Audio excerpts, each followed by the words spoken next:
This is Dr. Chris's Radio Horror Program, 91.3 FM, WCW in Worcester. And tonight on the show, playing next week at Aresia 2016 at the Western Waterfront Hotel, the plays Mrs. Hawking and Vivat Regina.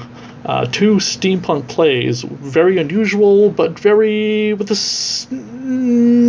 theme that we might have heard before. And here with us now is the director, Phoebe Roberts, who's to talk to us a little about the history of Mrs. Hawking and how she came about with it. Thank you for sitting down with us for a little while, Phoebe. Sure, glad to have you. They're glad to be here, rather. Don't forget anything you say. We can edit as well since we're recording it. So. Cool. Where did the evolution of this play come about? So I like to describe Mrs. Hawking as what if Sherlock Holmes were a lady Victorian Batman? Basically, I've always been a big fan of adventure stories and superhero stories and mysteries and that sort of thing.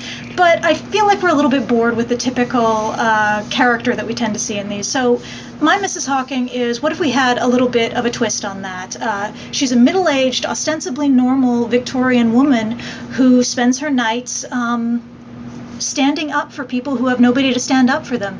Women come to her with problems that society doesn't give them any other way to fix, and she helps them with her wits and with her knives and with her burning rage against all the restrictions against women in society. And that's kind of where she came from, because I thought that would be fun. Now, in the story that we have playing at Aresia, how long has Miss Hawking been doing this? So when we come into the story, it's 1880, and Mrs. Hawking has been at it for about 20 years now. Wow. Yeah. So she's middle-aged. That make her... She's 40 exactly. 40 exactly. So she's been doing it since she was 20 years old. Well, she was married young into a marriage that, as we learn in the play, she really didn't want to get stuck in, and was sort of crawling out of her skin looking for some way to not feel trapped.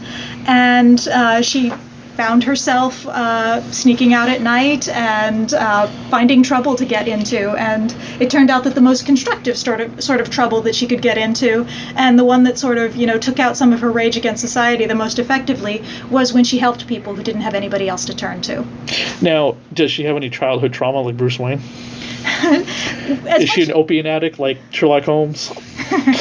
Cocaine, technically. Oh, is it cocaine? Okay. Her drug of choice is rage. She is basically entirely fueled by anger at feeling so stuck, at having so few options, and having to basically hide who she really is and everything that's very important to her.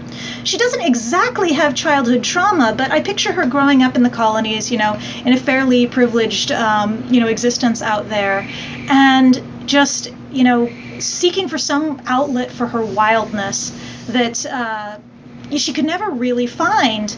And all of a sudden she finds herself stuck in this marriage when she's quite young. She's 19 when she's married off to the colonel, who we hear about in flashback a lot in the play, and just screaming for some way to feel like her real self and to feel like she has some agency and control in this really restrictive world and life. And that's what she turns to sort of, find that outlet for her anger. Was the money hers or the colonel's?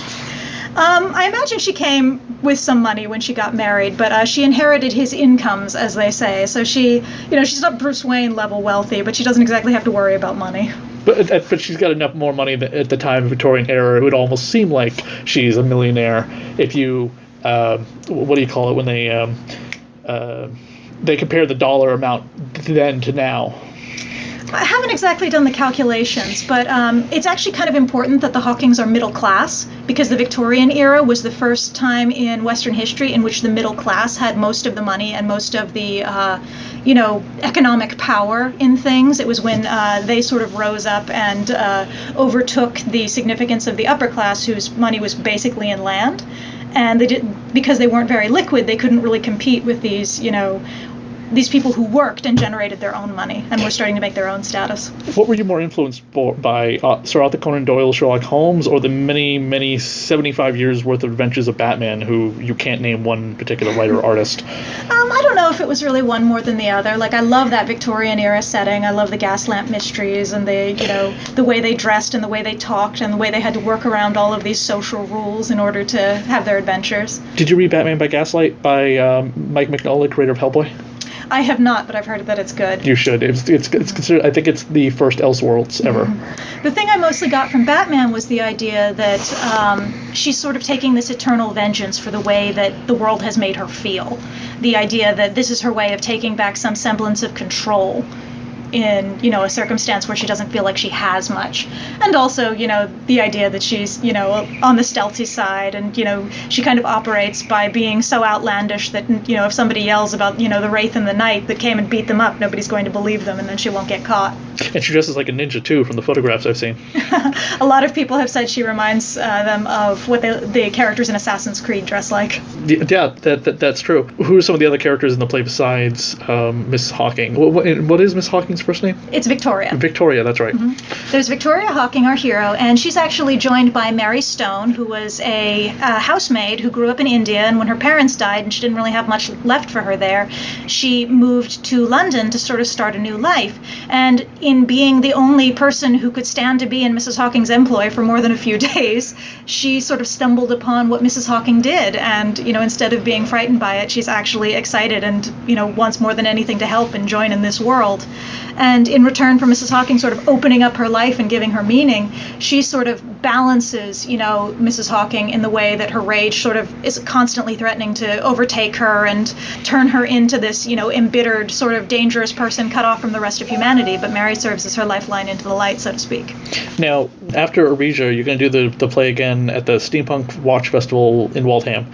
And are you going to repeat Miss Hawking? By that Regina? Yes, as well, or are you going to go right into the third one? I mean, how many times do you repeat the original act before you move on to the later parts? So we're kind of figuring this out as we go along. It's not really normal for theater to have, sort of multiple engagements like this, but I'm trying to make this a real series, and it's a little bit difficult to get a theatrical series going because people they don't quite have the courage to put them up. We're going to be bringing both Mrs. Hawking and Viva Regina to the Steampunk Festival in May, which is in Waltham.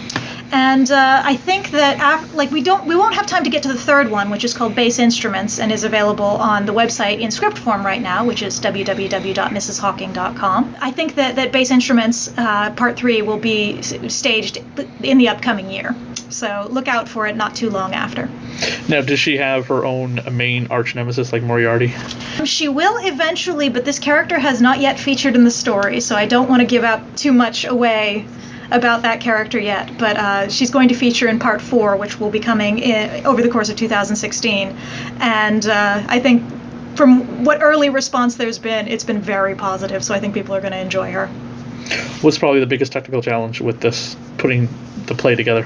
It's a lot of the time theater goes up with a lot of, sort of a supportive organization behind it. In this case, it's just kind of me.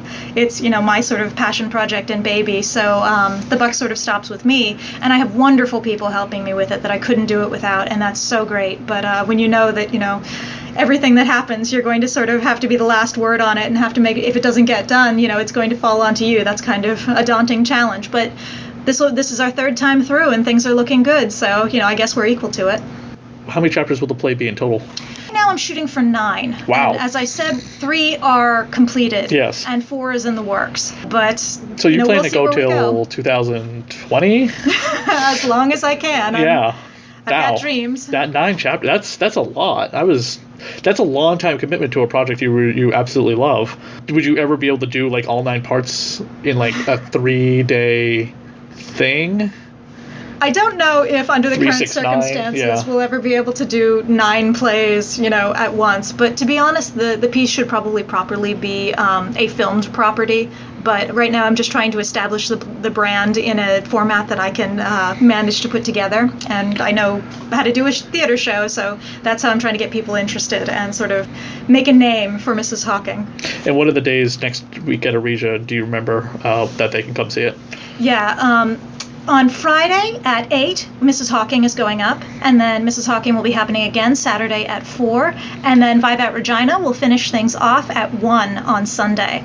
And while, there's some excitement and fun in the fact that they're a series, you don't have to know anything about the first installment to come see the second one if you'd like. And I'd be remiss to also forget, who are your 3 primary principal actors?